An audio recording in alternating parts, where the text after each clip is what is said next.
Hey guys, what's going on? James here, and in this video today, we are going to be going over the potential candidates that the Bucs could have at offensive coordinator now that Liam Cohen is gone, officially gone, right? And I know there's still going to be a lot of sting from people. I know there's still going to be a lot of heartache, but look, at the end of the day, what's done is done. The Buccaneers have to move on.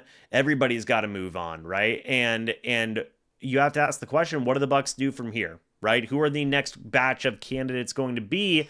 And I feel like an important place to start is people they interviewed last year for the role of offensive coordinator before Liam Cohen was hired. And we're going to go over each person on the list from last year, talk about some guys that may still be in the mix this upcoming cycle, some guys who may not be in the mix, and everything in between. Starting off with Ken Dorsey, former Cleveland Browns coordinator, offensive coordinator in 2024, and Bills offensive coordinator in 2023. Now, before his tenure with the Browns, I would have said Ken Dorsey would have been a top option.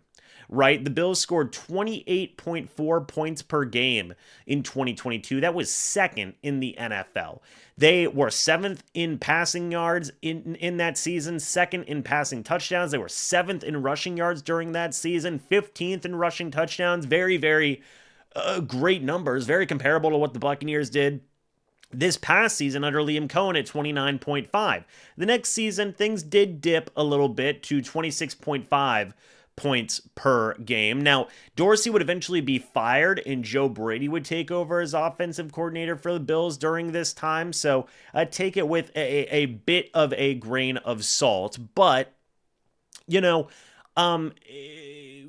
Dorsey was still a part of some good things in Buffalo the past couple of seasons. Then things in 2024 took a bit of a dip, to be honest, in the Cleveland Browns. They were 32nd in points per game with 15.2 in Dorsey's one lone year as offensive coordinator. They had a lot of injuries at quarterback. Quite frankly, they didn't have a ton of great quarterback play between Jameis Winston, Deshaun Watson, Dorian Thompson-Robinson, and Bailey Zappi.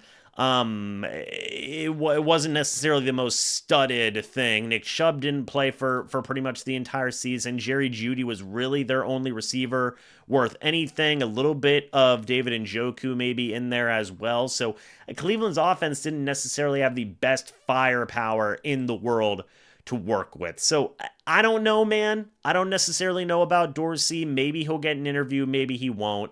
But right now it's a bit of a thing. Another name is Brian Johnson, the current Commanders' assistant head coach and the offensive pass game coordinator, former Eagles offensive coordinator in 2023. So I'm curious to see, in his lone year as offensive coordinator with the Philadelphia Eagles, Brian Johnson, as OC, helped lead the Eagles to 25.5 points per game. That's seventh in the NFL. The Buccaneers, or the Eagles also was 16th in passing yards that year, 16th in passing touchdowns, 8th in rushing yards that year, and 5th in rushing touchdowns. Honestly, Brian Johnson isn't a terrible name in my opinion. I think he could be one of the leading candidates. He's now working as assistant head coach. Washington's been absolutely on fire this year. He's only 37 years old. This could be a type of guy. And he's also got a Florida connection as well. He was a quarterbacks coach and OC at Florida 2018, 2019. He was the quarterbacks coach. Then in 2020, he was their OC. So he's got a little bit of a history there with Kyle Trask as well, by the way. So, there's some connections there. Could be a very interesting name. Could even be a guy that you may even consider as head coach one day after Todd Bowles. He's only 37 years old. So I like Brian Johnson a lot. He's a solid option in my opinion. He's probably in my top three out of the guys that we're going to be talking about today. Gerard Johnson, current Texans quarterbacks coach. Not a terrible name, but hasn't necessarily done a ton yet at the NFL level. He is another former quarterback that could be an interesting name, only 36 years old. Has been with the Minnesota Vikings, with the Indianapolis Colts for a while, with the Houston Texans in 2023. So he's been a part of good organizations, right? And he's been able to help out a guy like Oh my gosh, can't believe CJ Stroud a lot in Houston. So could be an interesting name. Thad Lewis may get a look as well. He's been with the Buccaneers for a while. In fact, he may be very well be a top leading candidate, right? If he doesn't go to Jacksonville with Cohen, Thad Lewis may get a very, very legitimate look in there as well. He's been the Buccaneers quarterbacks coach for a while now. For a while now. I'm curious how long Thad Lewis has been with the Bucs. He's only 37 years old, a Florida man as well. He's been with the Bucs since 2020, man. So I mean, good guy.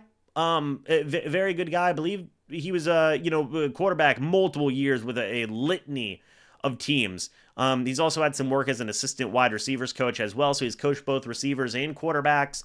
Very well will likely be a top option in there. Kellen Moore, not really going to be an option. He's with the Eagles right now. Jake Peetz is another guy I like, man. Jake Peetz is currently the Seattle Seahawks pass game coordinator, and in 2024 and in 2023 he was the Rams pass game specialist. Guys, I'm going to tell you, I always love guys who are coming in out of these Rams situations, apparently besides Liam Cohen, but Jake Peetz has been all over the yard. I mean, he's been with Jacksonville, Alabama, Washington, the Raiders for multiple years, back to Alabama. He was with the Panthers for a couple of years. Offensive coordinator at LSU, offensive assistant for the Rams in 2022. Got promoted with the Rams in 2023. Now he's Seattle Seahawks pass game coordinator. He was even a scout at one point for Jacksonville. So, he's a solid option. Only 39 years old. I really would like what he would bring to the table. He's been a part of a lot of great organizations. He was even a defensive assistant at UCLA. He was a special teams coordinator for Santa Barbara City College. He was a safeties coach, strength and conditioning coordinator. The dude's done a lot. He's worn a lot of hats, right? So I like this guy as just an overall offensive mind. He is another top 3 candidate for me besides Brian Johnson. Right? And I'll give you my top 3 here in a moment, but, in order. Top 4. We'll do top 4.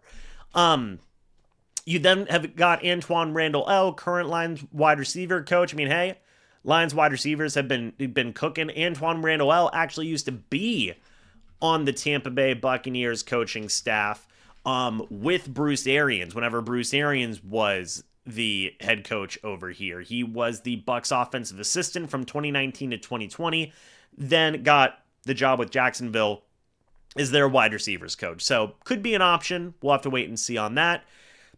Zach Robinson's not going to be an option. He's the current Falcons offensive coordinator. Alex Van Pelt, I mean, former Pats OC this past year in 2024. He was Gerard Mayo's OC. Browns OC in 2023. Actually has a history with Baker Mayfield. The only time in Baker Mayfield's career that he had an offensive coordinator for 2 seasons in a row was Alex Van Pelt. Van Pelt was Cleveland Browns OC from 2020 all the way to 2023. So he worked with Baker extensively, right? He worked with Baker extensively. Van Pelt is a bit older. He's 54 years old. He's actually with the Bucs in 2010 and 2011. He was their quarterbacks coach. So he's been in Tampa Bay before. Probably going to be a name that may be considered there. We'll have to wait and see. Clint Kubiak, former Saints offensive coordinator, 49ers passing game coordinator. Honestly, I don't think he would be absolutely terrible. Real quick, actually, let's go back to Alex Van Pelt. Can we go back to Alex Van Pelt real quick? So OC, in terms of 2020 Cleveland Browns, okay, they scored 25.5 points per game. That was 14th in the NFL at the time. 2021, 20.5, 20th in the NFL.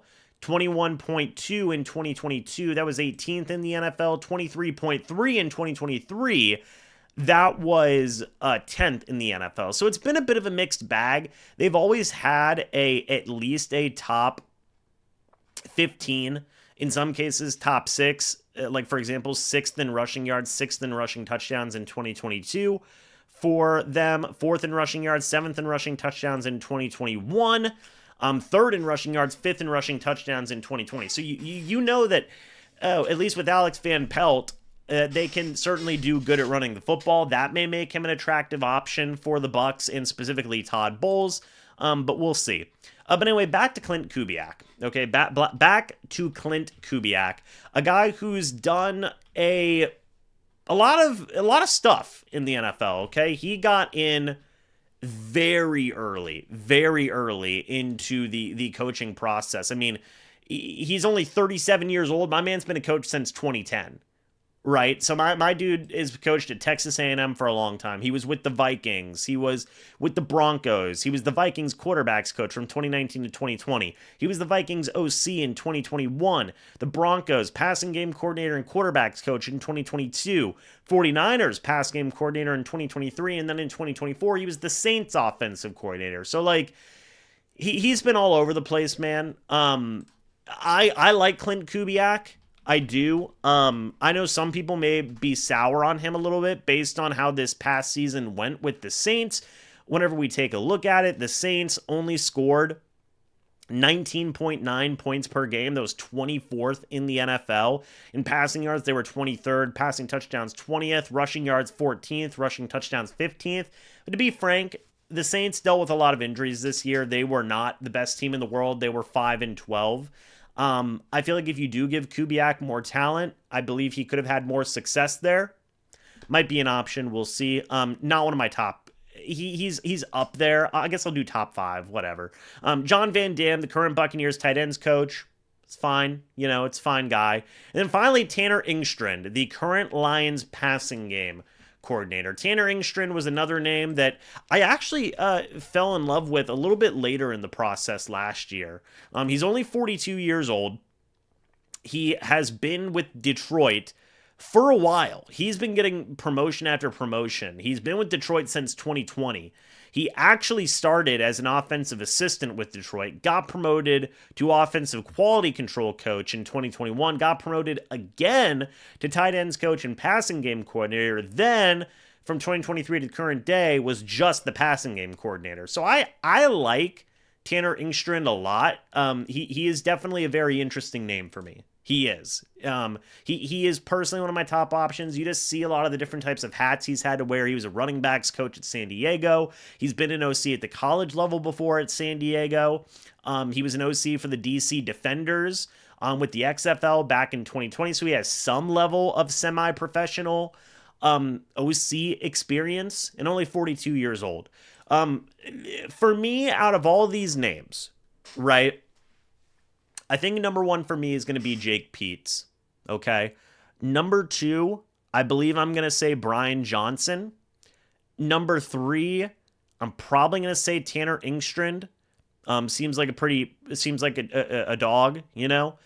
Number 4, I suppose I'll say Thad Lewis. Seems like an interesting name. And number 5, I will say Klint Kubiak. Those are my top 5 of guys I would want out of these current crop of guys, but this is just guesswork, right? These are just guys that the Buccaneers interviewed last year. They may interview none of these guys going forward. They may interview half of these guys, most of these guys. We don't know, right? We don't know.